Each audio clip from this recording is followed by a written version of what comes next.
Assalamualaikum warahmatullahi wabarakatuh. Yang terhormat Kepala Sekolah SD Negeri Sembung, yang kami hormati Bapak Ibu Guru SD Negeri Sembung. Alhamdulillah, puji syukur marilah kita haturkan ke hadirat Allah Subhanahu wa Ta'ala, karena pagi hari ini kita semua diberi kesehatan sehingga kita semua dapat berkumpul dalam acara menyebarkan pemahaman dan penerapan pengalaman budaya positif. Yang kedua, sholawat dan salam tak lupa marilah kita sampaikan kepada junjungan kita Nabi Agung Muhammad SAW. Semoga kelak kita di yaumil qiyamah mendapatkan syafaatnya, amin ya rabbal alamin. Bapak Ibu guru yang berbahagia, masih semangat? Apakah sudah capek? Belum.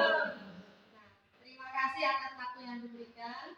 Saya di sini akan menyampaikan beberapa tentang pemahaman dan penerapan pengalaman budaya positif. Bapak Ibu nanti bisa menyimak di layar juga.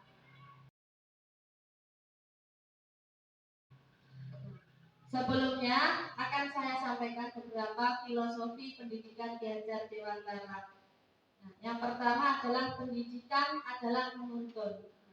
Di sini maksudnya menuntun adalah pendidikan itu menuntut kodrat anak. Kodrat anak itu ada dua, yaitu kodrat alam dan kodrat zaman.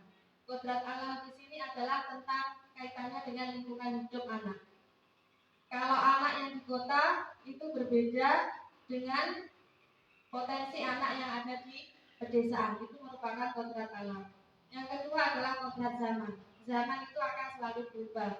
Jadi kecakapan anak zaman kita dulu dengan anak zaman sekarang itu berbeda. Jadi sekarang tujuannya guru itu, tujuan pendidikan itu adalah menuntun kodrat anak agar mereka mencapai keselamatan dan kebahagiaan yang setinggi-tingginya.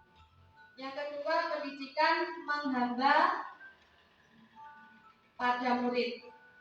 Maksudnya menghamba pada murid itu adalah pendidikan itu memihak pada murid untuk mengembangkan bakat dan minat mereka.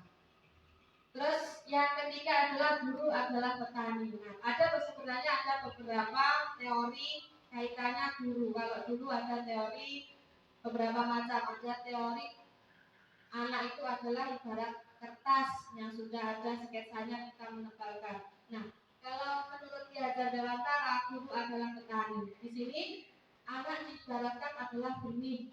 Benih maksudnya nanti adalah anak itu diibaratkan benih. Nah, seorang petani itu akan menanam benih. Bagaimana petani itu merawatnya, bagaimana petani itu memupuk, menyiram. Nanti anak itu akan tumbuh sesuai dengan hasil yang maksimal.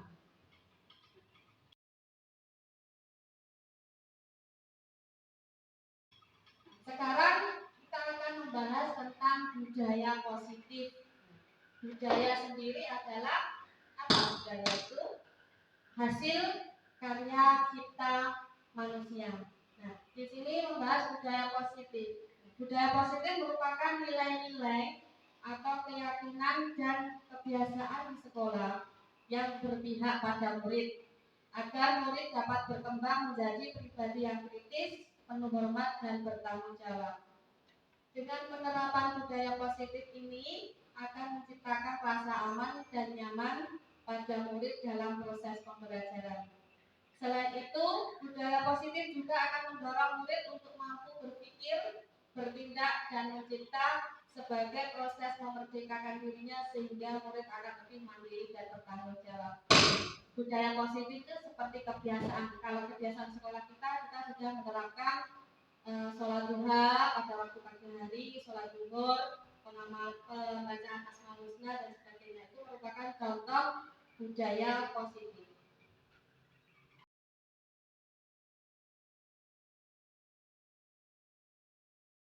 Kemudian konsep kunci budaya positif ada 7. Yang pertama adalah adanya perubahan paradigma belajar. Kedua, disiplin positif, motivasi perilaku manusia, kebutuhan dasar. posisi kontrol, keyakinan kelas, juga yang terakhir adalah segitiga resolusi. Nah, di sini nanti kita akan membahas satu-satu mengenai ketujuh konsep kunci budaya positif tersebut.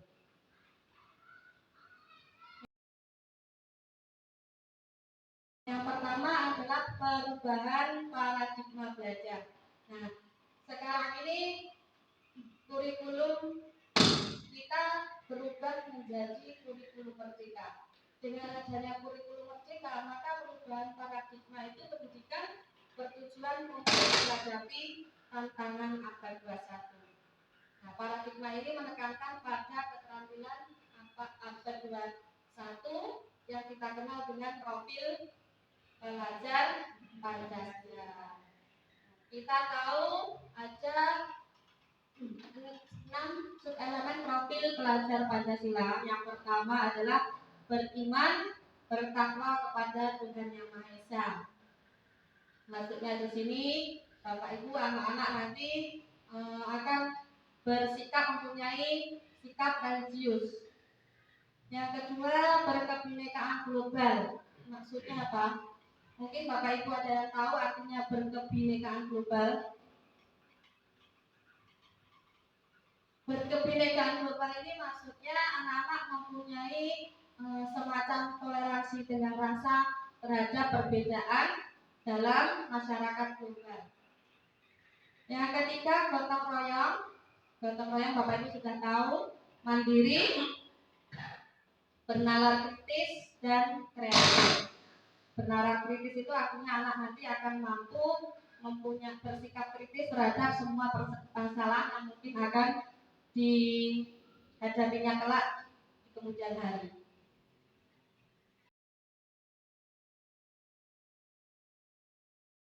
Yang kedua adalah disiplin positif. Disiplin positif merupakan pendekatan mendidik anak untuk melakukan kontrol diri dan pembentukan kepercayaan diri berdasarkan nilai-nilai kebajikan. Kita tahu maksudnya nilai-nilai kebajikan ini adalah yang sudah kita anut. Misalnya contohnya kita meyakini bahwa nilai kebajikan itu adalah jujur, sopan, santun. Itu termasuk nilai kebajikan. Yang kedua, melakukan pengontrolan diri dalam melakukan semua tindakan. Yang ketiga, memahami bahwa sikap tersebut berasal dari motivasi diri, bukan dari paksaan atau motivasi eksternal. Nah, maksudnya di sini disiplin positif. Sekarang kita lanjut ke motivasi perilaku manusia. Nah,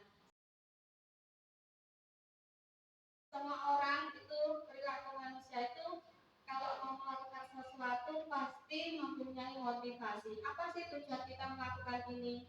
Nah, itu adalah motivasi. Sekarang motivasi manusia itu ada 3 macam. Motivasi yang pertama itu untuk menghindari ketidaknyamanan atau hubungan. Motivasi ini bersifat eksternal. Contohnya bagaimana? Aku harus dalam waktu agar nanti aku tidak dihukum. Nah, itu contoh motivasi untuk menghindari ketidaknyamanan. Aku harus mengerjakan PR agar nanti tidak membayar uang 2.000. Nah, umpamanya seperti itu. Yang perilakunya itu untuk tujuannya agar menghindari ketidaknyamanan atau menghindari hubungan. Yang kedua adalah untuk mendapatkan imbalan atau penghargaan dari orang lain. Kadang kita sendiri dulu kalau anak mengerjakan PR kita beri hadiah. Nah, itu adalah motivasi anak itu mendapatkan PR agar mendapat hadiah. Dia tertib agar mendapatkan pujian. Seperti itu berarti motivasinya agar mendapatkan imbalan atau penghargaan dari orang lain. Terus yang ketiga, menjadi orang yang meyakinkan dan menghargai diri sendiri dengan nilai-nilai yang mereka percaya. Nah, berarti motivasinya ini berasal dari diri mereka sendiri. Oh, aku ingin datang tepat waktu karena aku merasa tanggung jawabku datang tepat waktu karena aku hari ini tiket kelas. Nah, itu merupakan motivasi yang berasal dari dalam diri sendiri.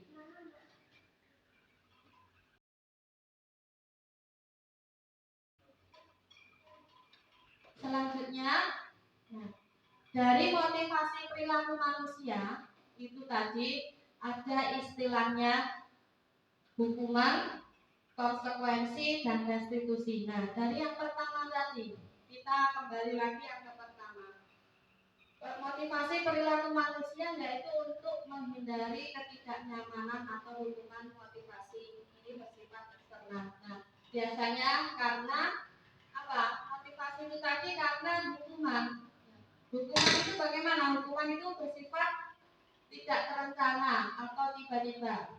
Anak datang terlambat. Oh ya, kamu datang terlambat. Silakan membersihkan kamar mandi. Nah, itu bersifat hukuman.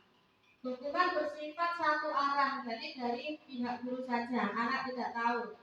Oh, berarti aku harus membersihkan kamar mandi kalau aku datang terlambat. Itu adalah hukuman. Terus yang kedua tadi konsekuensi. Konsekuensi sudah terencana atau sudah disepakati. Maksudnya ini sudah dibahas dan disetujui oleh murid dan guru. Umumnya bentuk-bentuk konsekuensi dibuat oleh pihak guru atau sekolah dan murid sudah mengetahui sebelumnya konsekuensi yang akan diterima bila ada pelanggaran. Contohnya konsekuensi itu berarti sudah ada kesepakatan antara siswa dan guru. Aku datang terlambat, maka aku akan membersihkan kamar mandi. Contohnya kesepakatannya seperti itu. Aku makan jajan di dalam kelas, maka aku akan harus membaginya kepada semua teman. Itu adalah bentuk konsekuensi karena adanya kesepakatan. Nah, yang terakhir ini restitusi. Nah, ya restitusi itu kalau menurut saya hal baru karena saya sebelumnya belum pernah mengetahui ini ya. Restitusi adalah proses menciptakan kondisi murid untuk memperbaiki kesalahan mereka sehingga mereka bisa kembali pada kelompok mereka dengan karakter yang lebih kuat. Nah, restitusi itu misalnya begini,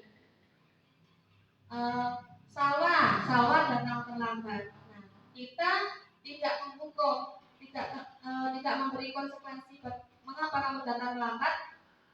Hukumannya apa? Konsekuensinya apa? Tapi kita memberikan pilihan kepada siswa. Salah hari ini kamu datang terlambat. Kira-kira untuk apa ya?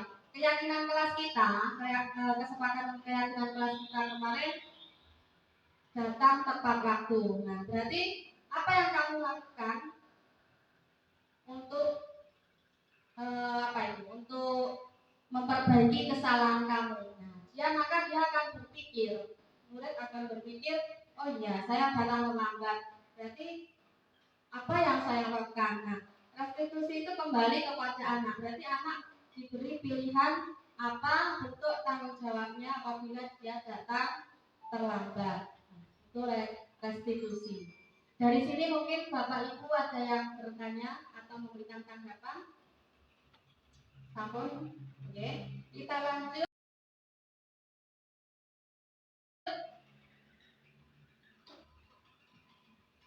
5 kebutuhan dasar manusia. Kebutuhan dasar manusia ada 5, yaitu yang pertama bertahan hidup, kebebasan, kasih sayang dan rasa diterima, penguasaan dan kesenangan. Nah, manusia itu hidup pasti mempunyai kebutuhan dasar. Yang pertama adalah bertahan hidup. Seperti apa contohnya? Kita butuh makan, butuh minum, butuh pakaian, butuh tempat tinggal. Itu adalah kebutuhan dasar manusia, yaitu bertahan hidup, kesehatan, seperti itu contohnya. Yang kedua adalah kebebasan. Kebebasan di sini setiap manusia pasti ingin bebas, ingin melakukan apa yang ingin mereka mau. Mereka tidak mau dikekang. Nah, kebebasan ini, aku ingin ke sini, aku ingin begini. Nah, itu adalah kebebasan manusia. Pasti Bapak Ibu semua juga ingin merasakan kebebasan, tidak ada peraturan yang mengikat.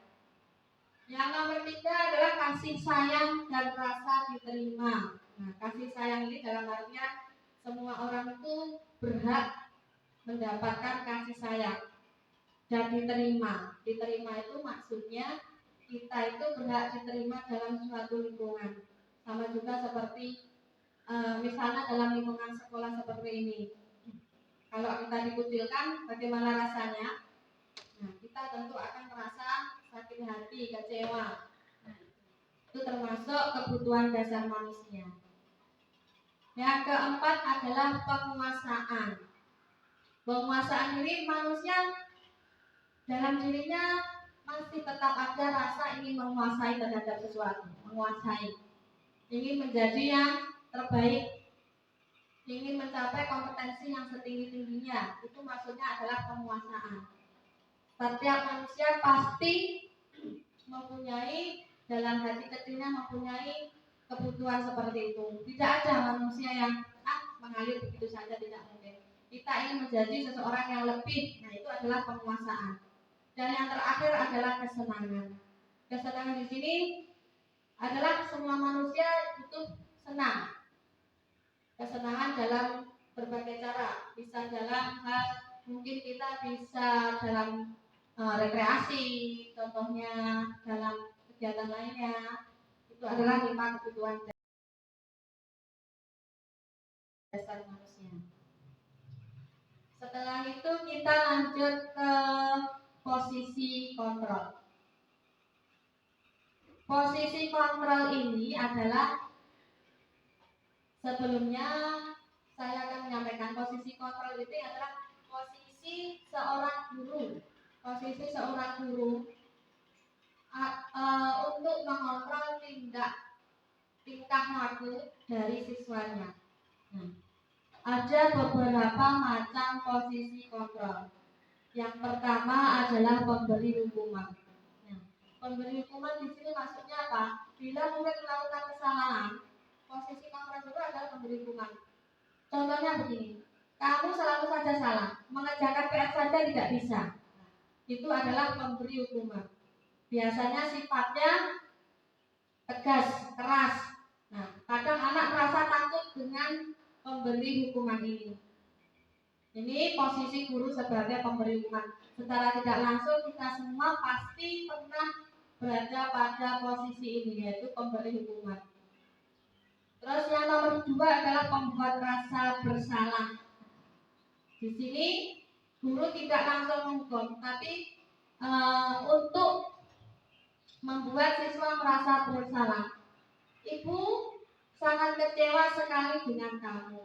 Nah, di situ anak tidak takut, tapi dia merasa, saya merasa bersalah karena saya telah mengecewakan guru. Nadanya seperti itu.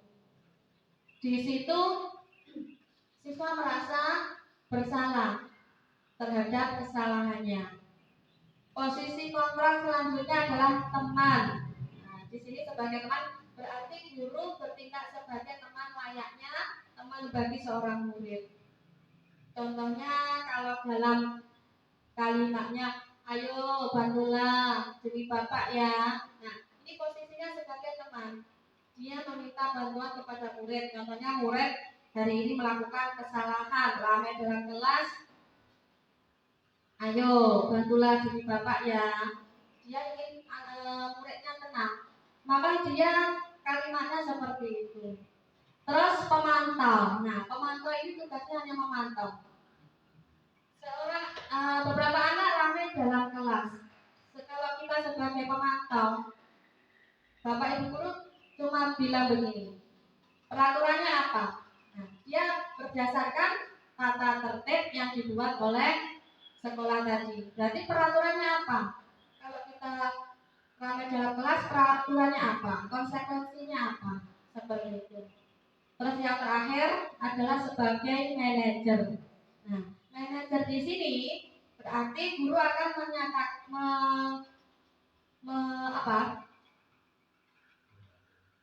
bertanya kepada murid, jika kamu meyakininya, apakah kamu bersedia memperbaikinya? Nah, seperti tadi Kalau ramai, ada kasusnya ramai di dalam kelas, berarti guru tidak langsung menghukum, tidak langsung memberikan konsekuensi, tapi guru akan bertanya, kamu tahu keyakinan kita di dalam kelas?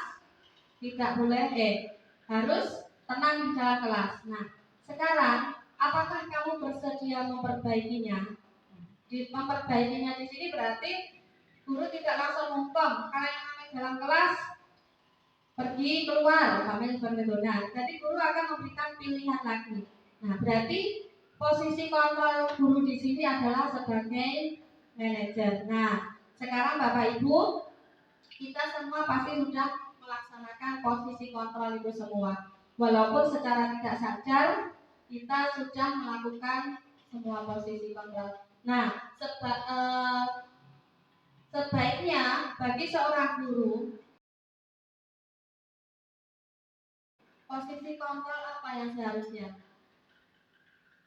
Nah, ini adalah karena tadi adanya perubahan paradigma belajar. Posisi kontrol seorang guru adalah diharapkan menjadi seorang manajer. Nah, seorang guru kita harus menerapkan posisi sebagai manajer adalah di mana posisi guru tersebut berbuat sesuatu bersama dengan murid, mempersilahkan murid untuk mempertanggungjawabkan perilakunya, mendukung murid agar dapat menemukan solusi atas permasalahannya sendiri. Nah, seperti tadi yang sudah saya sampaikan, berarti kita kedepannya tidak boleh langsung menghukum murid. Tidak ada hukuman, tidak ada konsekuensi. Berarti harapannya nanti kita seorang guru harus bertindak sebagai manajer, mempersilahkan murid untuk mempertanggungjawabkan perilaku kesalahannya. Bebas murid mempertanggungjawabkannya seperti apa, asal itu tidak bertentangan dengan nilai-nilai kebajikan tadi. Posisi kontrol seorang guru. Mungkin ada yang ditanyakan? Kita lanjut dulu ya. Nah, sekarang keyakinan kelas. Nah, mengapa keyakinan kelas kok bukan peraturan kelas? Mungkin Bapak Ibu ada yang bisa menambahkan? Menjawab. Keyakinan kelas, apa bedanya keyakinan kelas dengan peraturan kelas? Coba Pak Yan. Terima kasih atas kesempatannya. Keyakinan kelas yaitu karena peraturan yang membuat satu pihak yaitu guru. Keyakinan kelas dibuat murid bersama guru. Mungkin itu. Terima kasih. Terima kasih atas jawabannya Pak Yan. Nah, mengapa ada keyakinan kelas? Kalau menurut Pak Yan tadi, keyakinan kelas beda dengan peraturan kelas. Kalau peraturan itu dibuat oleh satu pihak, yaitu oleh guru atau dari pihak sekolah. Sedangkan keyakinan kelas itu dibuat bersama-sama antara murid dan guru untuk mewujudkan kenyamanan belajar di dalam kelas.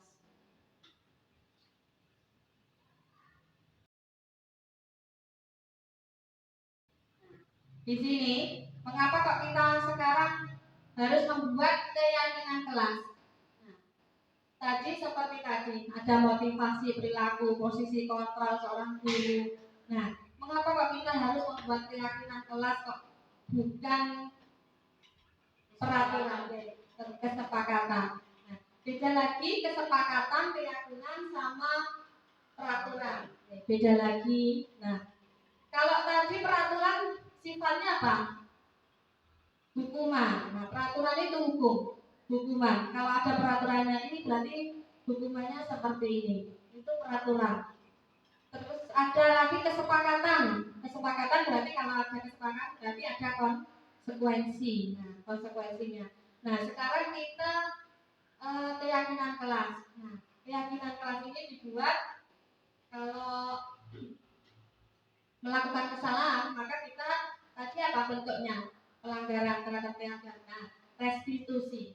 Bentuk pelanggaran terhadap keyakinan adalah restitusi. Pembentukan keyakinan kelas, caranya yang pertama adalah bersifat lebih abstrak daripada peraturan yang lebih rinci dan konkret. Pernyataan-pernyataannya adalah universal. Pernyataan keyakinan kelas senantiasa dibuat dalam bentuk positif. Hendaknya tidak terlalu banyak sehingga mudah diingat dan dipahami oleh semua warga kelas. Sebaiknya sesuatu yang dapat diterapkan di lingkungan tersebut. Semua warga kelas hendaknya ikut berkontribusi dalam pembuatan keyakinan kelas lewat kegiatan curah pendapat. Dan yang terakhir adalah bersedia meninjau kembali keyakinan kelas dari waktu ke waktu. Kita bahas yang pertama, bersifat lebih abstrak daripada peraturan yang lebih rinci dan konkret. Maksudnya di sini, berarti peraturan kelas itu sifatnya abstrak, tidak terlalu rinci, merupakan pernyataan universal. Kata-katanya bentuknya positif. Contohnya keyakinan kelas. Kalau kata-katanya dibuat dalam bentuk positif, kalau selama ini kita membuat peraturan kelas dilarang mencoret-coret kelas, dilarang mencoret-coret dinding. Nah, itu dalam bentuk positifnya, berarti kita ganti peraturan kelasnya itu menjadi menjaga kebersihan kelas. Nah, di situ bisa meliputi nanti akhirnya dilarang mencoret dinding, dilarang membuang sampah sembarangan, dilarang mengotori kelas. Nah, berarti cuma satu, bentuknya adalah menjaga kebersihan kelas. Berarti untuk membuat keyakinan kelas itu tidak ada kata tidak atau dilarang. Berarti bentuknya positif. Contohnya lagi, dilarang berbicara kotor.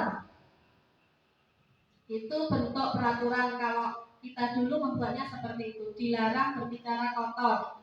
Kita ubah menjadi berbicara dengan sopan. Itu bentuk dari keyakinan kelas. Kita nanti Bapak Ibu guru, kita rubah bentuk peraturan kita sebisanya. Kalau kita menjadi membentuk disiplin positif atau positif, kita bisa merubah bentuk peraturan kelas kita menjadi keyakinan kelas. Tujuannya untuk apa? Seperti tadi, agar anak dapat memahami, dapat membuat mereka menjadi disiplin positif tadi. Berarti dia merasa dengan melakukan kesalahan, dia itu tidak mendapatkan hukuman. Berarti dia akan motivasinya berasal dari diri mereka sendiri, tidak dari luar. Berarti kalau kita sudah menerapkan keyakinan kelas, anak sudah memahami kesalahannya dan mempertanggungjawabkannya, bagaimana cara saya mempertanggungjawabkan kesalahan saya, itu maka motivasinya adalah motivasi dari diri mereka sendiri, bukan dari luar, bukan dari paksaan, hukuman, dan sebagainya. Itu pembentukan keyakinan kelas.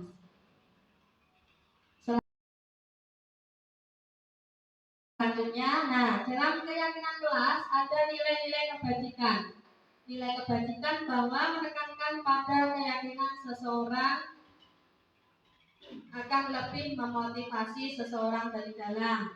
Seseorang akan lebih tergerak dan bersemangat untuk menjalankan keyakinannya daripada hanya sekedar mengikuti serangkaian peraturan tertulis tanpa makna, ya tadi yang sudah saya sampaikan. Kadang motivasi dari kita itu lebih kuat daripada aturan tertulis. Kalau motivasi dari diri kita itu kuat, kita tidak akan terpengaruh oleh hal-hal dari luar. Kita datang tepat waktu, kita tidak terpengaruh. Gurunya sudah datang, kita berarti datangnya lebih pagi, tidak terpengaruh karena kita sudah terbiasa datang dan datang lebih pagi karena motivasi kita dari dalam. Kita takut kepada guru, jadi mengerjakan PR sungguh-sungguh. Beda dengan Oh, saya mengerjakan PR karena itu berupa tanggung jawabku. Selanjutnya, murid pun demikian, mereka perlu mendengarkan dan memahami arti sesungguhnya tentang peraturan-peraturan yang diberikan, apa nilai-nilai kebajikan di balik peraturan tersebut, apa tujuan utamanya, dan menjadi tidak tertarik atau takut sehingga hanya sekadar mengikuti serangkaian peraturan yang mengatur mereka tanpa memahami tujuan mulianya.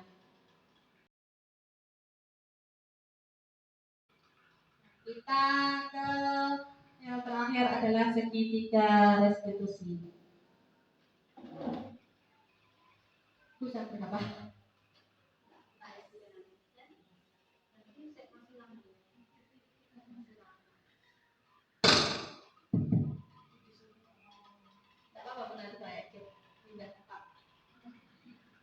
Kita lanjut Bapak Ibu ke segitiga restitusi.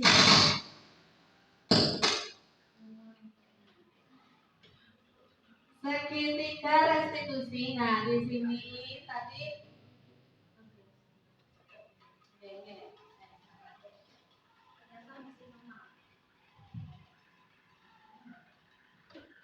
Bapak Ibu, kita kembali ke segitiga restitusi. Nah, segitiga restitusi itu apa? Nah, kita kembali lagi ke tadi, ke restitusi. Bentuk dari cara siswa untuk memperbaiki kesalahannya. Itu akan dinamakan dengan segitiga restitusi. Nah, sekarang bagaimana? Apa itu segitiga restitusi? Nah, segitiga restitusi ada 3 tahapan. Yang pertama adalah menstabilkan identitas. Yang kedua, validasi tindakan yang salah. Yang ketiga adalah menanyakan keyakinan. Kalau tadi berupa hukuman, berupa konsekuensi, kita sekarang membahas tentang restitusi. Menstabilkan identitas yaitu mengubah identitas anak dari orang yang gagal karena melakukan kesalahan menjadi orang yang sukses. Anak-anak yang melanggar peraturan karena sedang mencari perhatian adalah anak yang sedang mengalami kegagalan. Nah, di sini berarti anak melakukan kesalahan. Contohnya anak melanggar keyakinan kelas. Nah, di sini tugasnya guru adalah menstabilkan identitas. Menstabilkan identitas bagaimana caranya? Oh, kamu melakukan kesalahan, tidak apa-apa. Karena anak yang salah itu adalah anak yang gagal. Kamu bisa melakukan kesalahan, tidak apa-apa. Semua orang pasti sudah melakukan kesalahan. Jadi dia identitasnya dia, sikapnya dia, kita itu stabilkan. Dia tidak merasa takut, tidak merasa kecewa. Sebagai tugas seorang guru adalah menstabilkan dulu.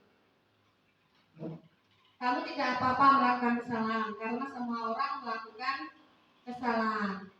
Yang nomor 2, selanjutnya ketika sudah anak distabilkan identitasnya, tidak apa-apa kamu melakukan kesalahan. Yang kedua adalah validasi tindakan yang salah.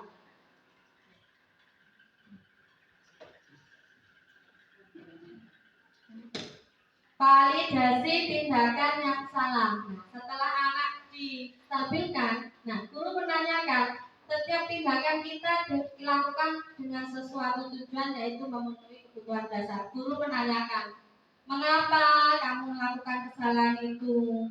Nah, itu adalah validasi tindakan. Setelah kita bombong, kita beri perhatian, stabilkan, kita bertanya, mengapa kamu melakukan kesalahan itu? Apakah kamu dengar? Apakah kamu senang? Nah, menanyakan kebutuhan anak apa yang berkurang karena dia melakukan kesalahan itu. Nah, apa penyebab kamu melakukan kesalahan itu? Itu adalah bentuk validasi tindakan. Dan yang terakhir adalah menanyakan keyakinan. Nah, setelah yang ke-1, ke-2 sudah kita laksanakan, sekarang kita menanyakan keyakinan. Ketika identitas sudah tercapai, maka anak siap untuk dihubungkan dengan nilai-nilai yang mereka percayai. Nah, kita sudah menanyakan kepada anak, kamu tidak apa-apa melakukan kesalahan karena semua orang pernah melakukan kesalahan. Terus, mengapa kamu melakukan kesalahan itu? Nah, sekarang kita ke keyakinannya, menanyakan keyakinan. Kamu telah melakukan kesalahan itu. Nah, bentuk pertanggungjawabanmu terhadap kesalahan itu apa? Nah, itu menanyakan keyakinan anak. Sehingga dia akan Tadi kan ke toilet. Restitusi itu apa tadi?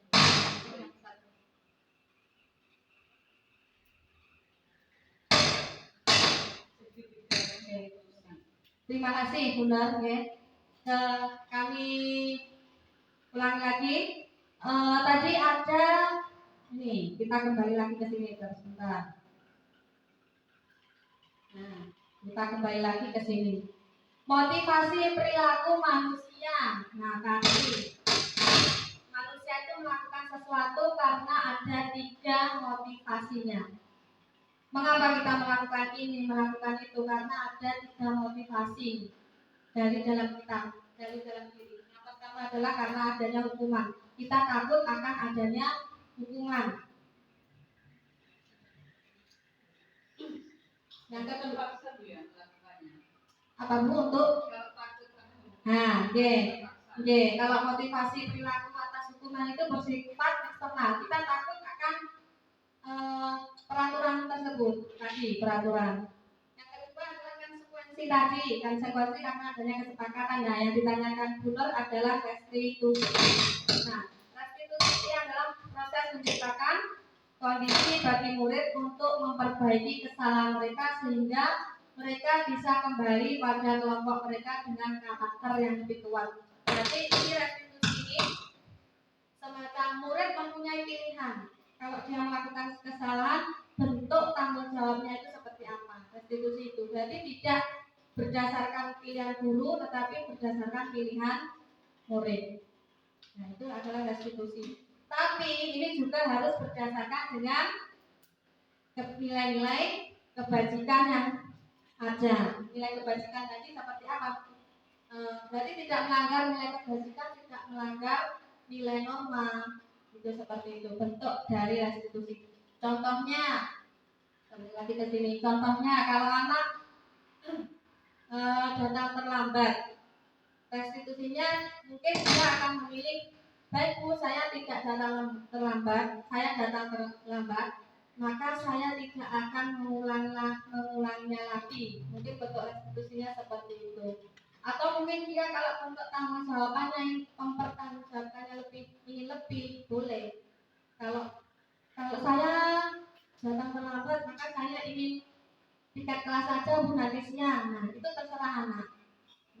Bentuk restitusinya seperti itu. Mungkin ada pertanyaan lain?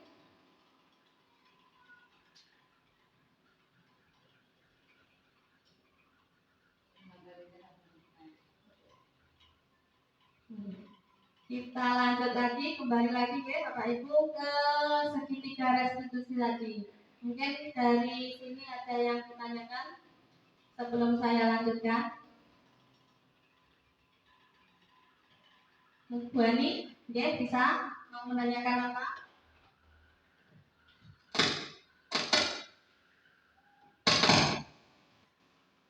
Terima kasih atas waktunya. Yang ingin saya tanyakan tentang pemberian reward terhadap anak itu apakah termasuk juga motivasi?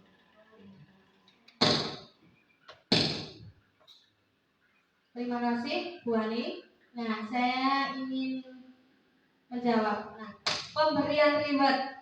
Nah, kalau selama ini kita tahu Bapak Ibu, kalau anak melakukan sesuatu yang kita anggap baik, kita pasti memberikan reward. Saya sendiri juga pernah seperti itu. Anak dapat mengerjakan soal tepat waktu, kadang saya beri pensil, kadang bisa istirahat duluan. Nah, itu memberikan reward. Itu di situ apa sebagai bentuk penghargaan. Nah, menurut Bapak itu bagaimana? Menurut Pak Irfan melemahkan. Mungkin Pak Irfan bisa menambahkan mengapa kok melemahkan?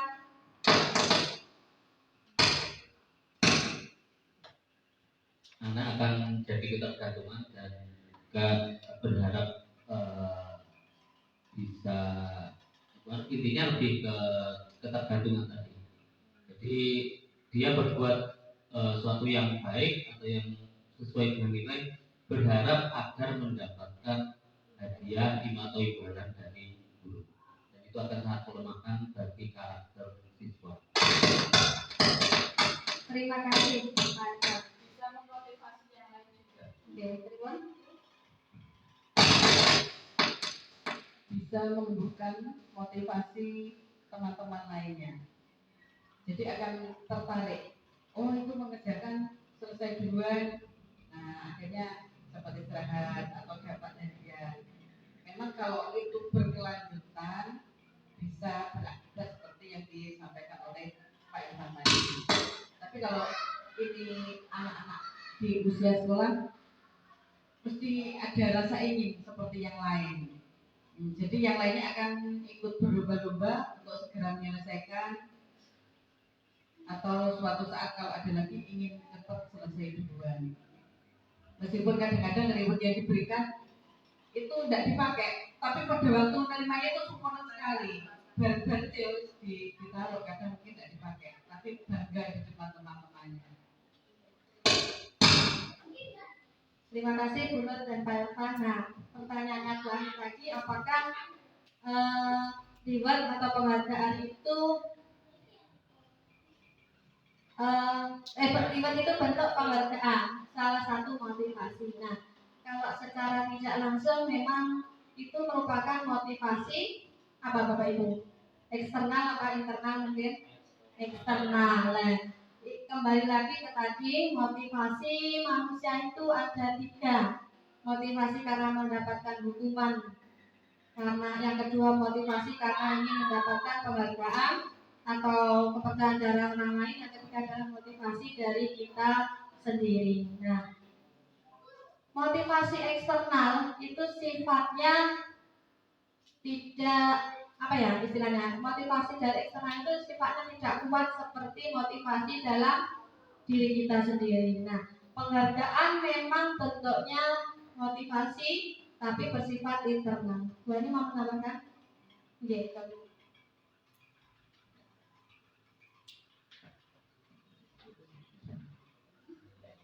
Oke, kita lanjut ya.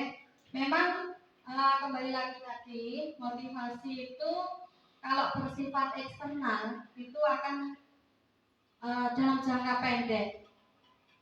Beda dengan motivasi dari kita sendiri. Boleh motivasi itu sebenarnya dari luar, dari dalam boleh, karena itu mempengaruhi karakter seseorang. Tapi seperti itu tadi, sifatnya yang tidak bisa bertahan lama. Nah, ternyata penghargaan itu selain yang didahulukan benar, kalau dari segi positifnya tadi bisa mempengaruhi teman yang lain agar lebih berprestasi. Mungkin kalau teman lain mungkin merasa, oh kalau itu sudah selesai duluan, aku harus cepat biar cepat istirahat. Nah, itu motivasi bentuk penghargaan. Nah, tetapi bentuk penghargaan itu seperti yang diutarakan Pak Irfan tadi, ternyata dapat melemahkan karakter siswa. Kadang kalau tanpa kita sadari, anak itu yang sering kita sanjung, anak yang berprestasi, maksudnya berprestasi, terus sering kita sanjung, pinter, tanpa kita sadari apakah ada di kelas jenengan itu anak yang pinter, ternyata dia itu sifatnya lebih egois daripada temannya. Ada. Oke, saya sadari seperti itu. Ternyata apa? Selama ini kita salah memotivasi mereka. Saya sendiri juga gitu. Kebiasaan anak dibombong, disemangati dalam bentuk-bentuk kamu pinter, kamu diberikan penghargaan kalau anak. Ternyata karakter anaknya seperti itu. Saya sendiri merasakan ternyata anak yang pintar di kelas itu, yang sering kita cepat mendapatkan hadiah reward tadi, ternyata ada muncul sifat egois, sifat menang sendirinya, karena dia tidak mau kalah dengan orang lain. Nah, berarti kita harus merubah lagi bentuk motivasi dari anak itu. Mengapa kamu belajar? Tujuannya apa kamu belajar itu? Tetap boleh, tetap motivasi dari luar itu tetap harus. Karena apa? Anak itu kemarin tadi guru bersifatnya adalah menuntut. Kalau kita tidak punya memberi motivasi, kita tidak memberikan motivasi kepada anak, maka anak itu akan semaunya sendiri. Tetapi lebih baik kita memberikan motivasi, kita memberikan keyakinan kepada mereka bahwa lebih baik kamu itu memotivasi dirimu sendiri, tidak karena hukuman, tidak karena penghargaan. Nah, kita lanjut. Mungkin ada pertanyaan lagi sebelum saya lanjut ke signifikan institusi. Bu Mulan, bisa menanyakan?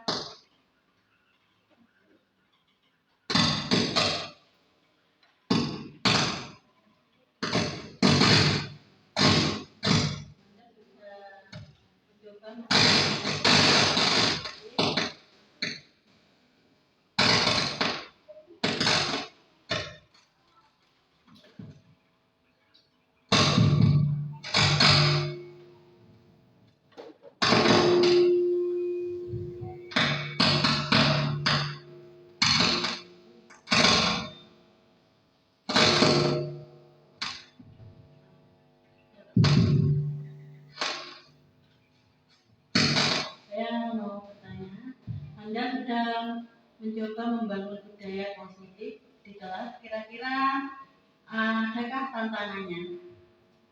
Mungkin.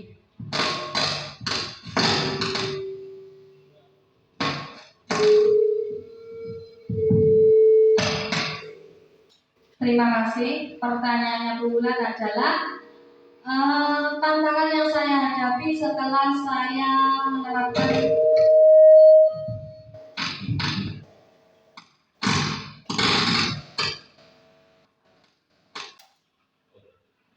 Terima kasih.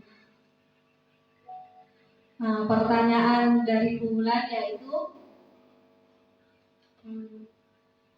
tantangan yang sudah saya hadapi, yang telah saya hadapi menerapkan budaya positif di sekolah, di kelas terutama. Kalau di sekolah saya masih belum. Nah, di kelas. Nah, kalau jujur saja selama ini saya masih menerapkan bentuk peraturan kelas. Nah, peraturan kelas yang sifatnya adalah sebagai hukuman. Nah, di sini saya beberapa hari ini saya menerapkan keyakinan kelas. Nah, di situ pasti ada tantangannya. Tantangannya seperti apa? Ternyata dengan perubahan dari peraturan ke bentuk keyakinan itu, tantangannya murid masih beradaptasi. Saya sendiri juga masih beradaptasi, walaupun saya kadang masih menerapkan hukuman. Terima kasih. Saya ulangi jawabannya. Bentuk dari budaya positif tersebut, yang pastinya ini adalah sebuah paradigma baru yang tadi disampaikan di awal, bahwa sebelumnya di kelas saya masih menerapkan peraturan kelas. Nah, peraturan kelas ini bentuknya adalah tata tertib, datang tepat waktu, dilarang membawa senjata tajam, dan lain-lain. Nah, sekarang untuk melakukan itu pasti punya tantangan tersendiri. Tantangannya dari mana? Dari saya sendiri. Apa?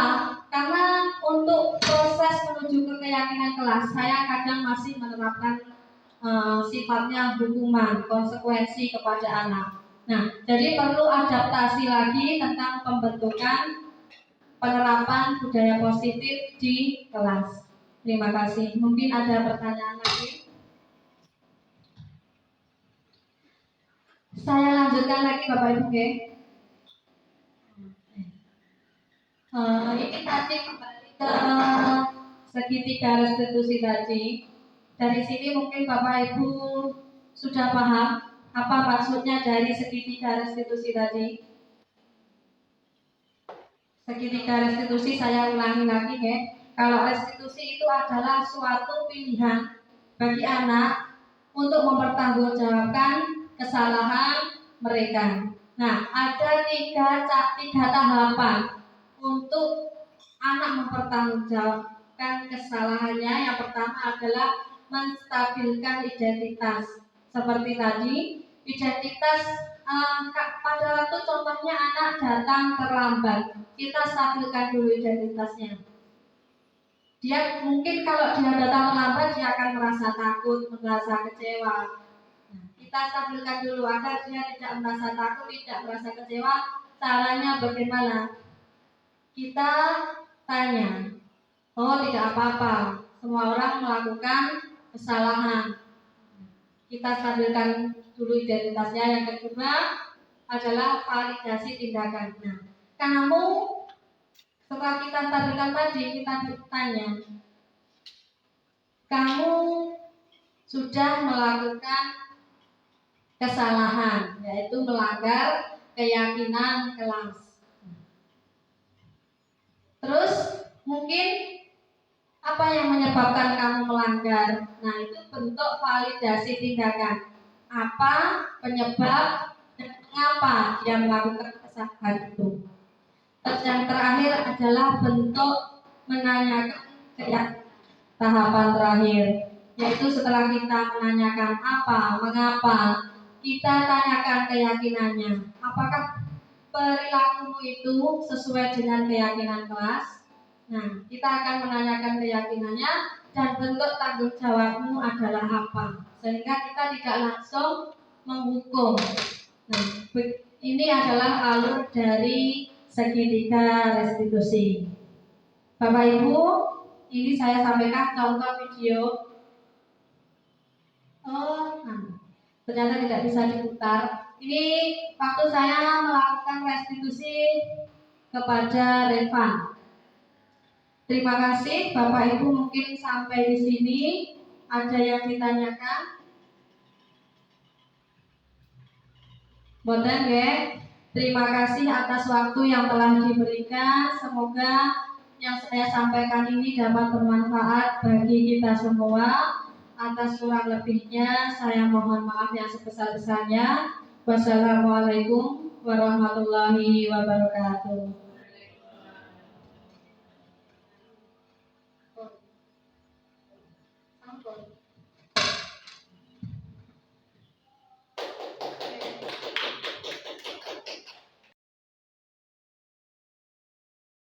Assalamualaikum warahmatullahi wabarakatuh.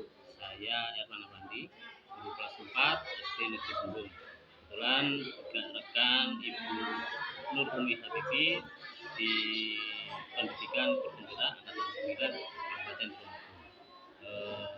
Menurut saya apa yang telah disampaikan oleh Bumi dalam penyebaran pemahaman terkait budaya positif sangat apa yang disampaikan oleh Bumi sangat bermanfaat bagi semua rekan guru, khususnya di SD Negeri Sumbung ini, karena ada pengetahuan wawasan baru mengenai bagaimana tentang paradigma baru dalam pembelajaran. Kemudian ada juga terkait posisi kontrol guru, kemudian kebutuhan dasar manusia, dan juga bagaimana penerapan segitiga restitusi yang sangat bermanfaat untuk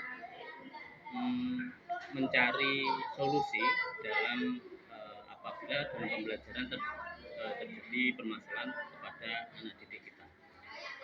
Itu saja yang bisa saya sampaikan. Mudah-mudahan apa yang telah dilakukan oleh Bumi bisa bermanfaat untuk Bumi sendiri khususnya dan umumnya untuk sekolahan SD Negeri Sumbung. Terima kasih.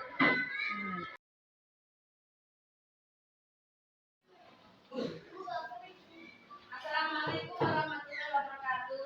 Waalaikumsalam warahmatullahi wabarakatuh. Anak-anak, hari ini kita memasuki semester baru. Kalian senang di kelas 6? Senang. Sebelum kita memulai pelajaran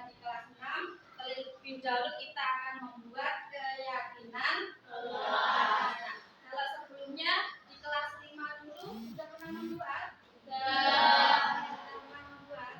Sudah pernah membuat keyakinan kelasnya. Sekarang kita akan membuat keyakinan kelas baru di kelas 6. Nah, keyakinan kelas itu apa toh? Siapa yang bisa? Siapa yang tahu? Keyakinan kelas itu adalah kesepakatan kita bersama untuk apa? Mewujudkan kelas yang baik, kelas yang nyaman. Nah, itu untuk tujuannya untuk mewujudkan disiplin positif agar kalian menjadi disiplin, belajar menjadi nyaman, belajar menjadi senang di kelas. Nah, sekarang Bumi akan membagi 4 kelompok. Nanti masing-masing kalian akan membuat keyakinan kelas tiap kelompok. Nah, keyakinan kelas itu bagaimana kalimatnya? Kalau kita dulu peraturannya, contohnya keyakinan kelas 5 bagaimana? Contohnya 1 saja. Apa contohnya? Tidak boleh berkata kotor. Nah, itu dulu di kelas 5. Nah, kalau keyakinan kelas kita, keyakinan kelas itu menggunakan kata yang positif. Nah, berarti tidak boleh berkata tidak. Berarti kalau tidak boleh berkata kotor, kita rubah menjadi apa? Berkata sopan. Nah, contohnya lagi, keyakinan kelas bentuknya tidak boleh membuang sampah sembarangan. Berarti keyakinan membuang sampah di tempat sampah. Nah, kalian nanti membuat paling tidak satu kelompok 3 keyakinan kelas yang akan kita sepakati bersama. Nah, setiap kelompok membuat 3 keyakinan kelas. Ini satu kelompok membuat 3.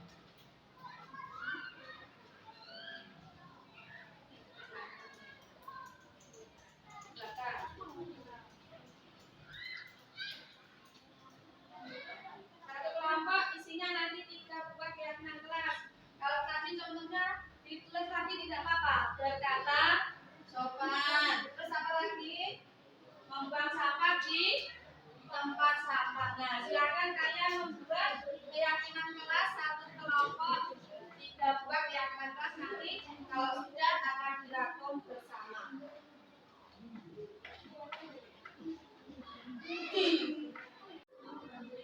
Nah, kalian bisa menuliskan diskusi kelompok. Apa sih keyakinan kelas kita?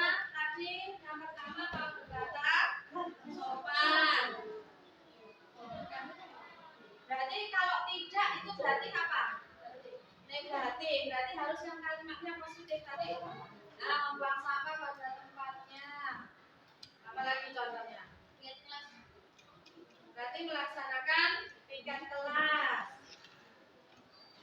Berarti satu kertas itu nanti satu tulisan ya. Kalau sudah bisa ditempel di papan tulis. Yang sudah selesai bisa ditempel di papan tulis. Satu kelas satu tulisan yang sudah bisa ditempel di papan tulis. Boleh ya, bisa ditempel di papan tulis. Satu kertas satu tulisan. Ya nggak apa-apa nanti silakan ditempel di papan tulis ini.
Terus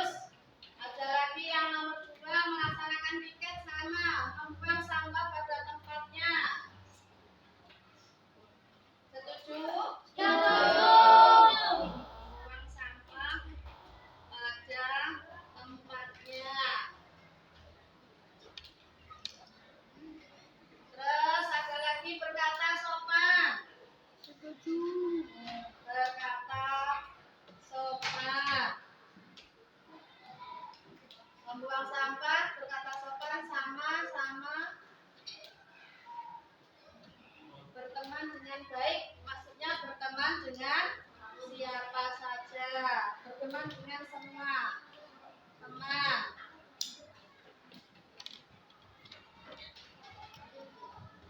Ini sama, membuang sampah pada tempatnya. Mungkin bisa ditambahin lagi. Apa? Mengerjakan PR. Mengerjakan PR berarti apa? Melaksanakan apa? Mengerjakan